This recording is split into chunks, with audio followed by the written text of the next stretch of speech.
When the first DSM, the Diagnostic and Statistical Manual of Mental Disorders, was released in 1952, it listed approximately 60 disorders.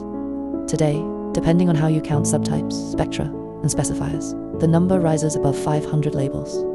Hundreds of new disorders have appeared, older ones have quietly disappeared, and diagnostic boundaries have been redrawn again and again like political maps after every election. The question isn't just how we discovered so many new mental conditions, it's whether they were discovered or invented, and what that means for a system built almost entirely on one of the most fragile forms of data imaginable: self-reporting. Picture the typical psychiatric evaluation. A clinician asks you to use subjective language to describe internal states you can't measure, can't quantify, and can barely translate into words. You're asked if you feel sad more days than not, if you feel unusually energized, if your thoughts race, or if you sometimes feel invincible. But subjective language has no universal scale. Your sad might be their moderate depressive episode. Your productive week might sound like hypomania. Your nothing special could be interpreted as blunted affect. You describe your inner world using imprecise, emotional vocabulary, and they interpret those words through their own emotional filters. It becomes a system built on translating unknowns into assumptions, using tools designed for neither. And the problems run deeper. Psychiatry depends on the idea that you can faithfully report how you felt, not just today, but last week, last month, or over some vague period like most days. But humans don't store emotional states like files in a cabinet. We store events, and then reconstruct the feelings we believe were attached to those events. If your life is eventful, memory compresses those emotional details to avoid overload. If your life is uneventful, you lack strong anchors to retrieve emotions from. And if you're an analytical person who feels things in gradients rather than blunt categories, emotional accuracy becomes almost impossible to translate into the simplistic vocabulary the DSM demands. This isn't a flaw in the patient. It's a flaw in the system that pretends emotional reconstruction is a reliable measurement tool. The consequences are enormous. Up to 69% of bipolar patients are initially misdiagnosed, usually as depressed. On average, it takes more than 7 years to get the correct diagnosis. Roughly 1 in 3 depression diagnoses fail to meet DSM criteria when re-evaluated. Nearly half of adult ADHD diagnoses showed disagreement between clinicians. These aren't small margins of error. They're indications that the field struggles to measure something it cannot see. And misdiagnosis persists because of an unspoken rule inside the profession: don't contradict another psychiatrist. A second opinion often echoes the first, not solely because of agreement, but because overturning a colleague's diagnosis carries risk. If the patient later deteriorates, the clinician who changed the label becomes the one who made the mistake.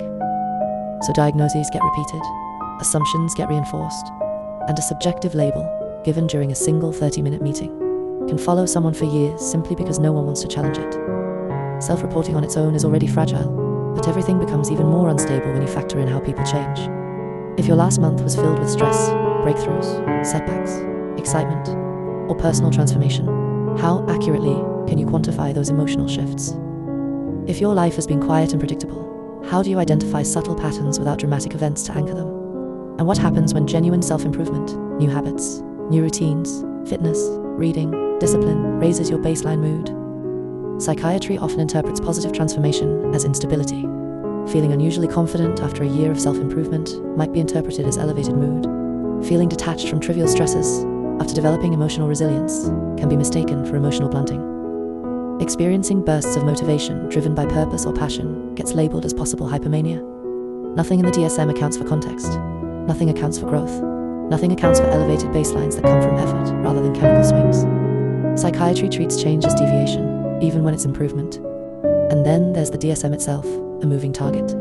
If a diagnosis changes, depending on which year you walk into the office, is it truly a diagnosis, or just a shifting definition?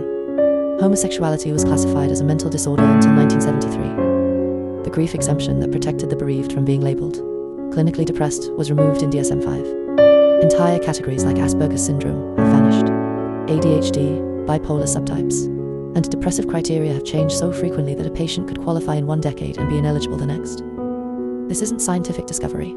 It's taxonomy drift, the science of naming things without the science of proving why they exist. When you combine all of this shifting diagnostic criteria, memory distortions, event-based emotional recall, high misdiagnosis rates, subjective interpretation, and professional pressure to maintain diagnostic consistency, you don't end up with a medical science. You end up with a fragile structure of assumptions, shaped by interpretation, stabilized by consensus, and legitimized by repetition. A system that looks scientific, sounds scientific, and is built like science, but behaves more like a form of storytelling. So the real question becomes, if the tools are subjective, the criteria keep shifting, and diagnoses rely on memory, language, and professional politics, how much of modern psychiatry is science? And how much of it is simply belief?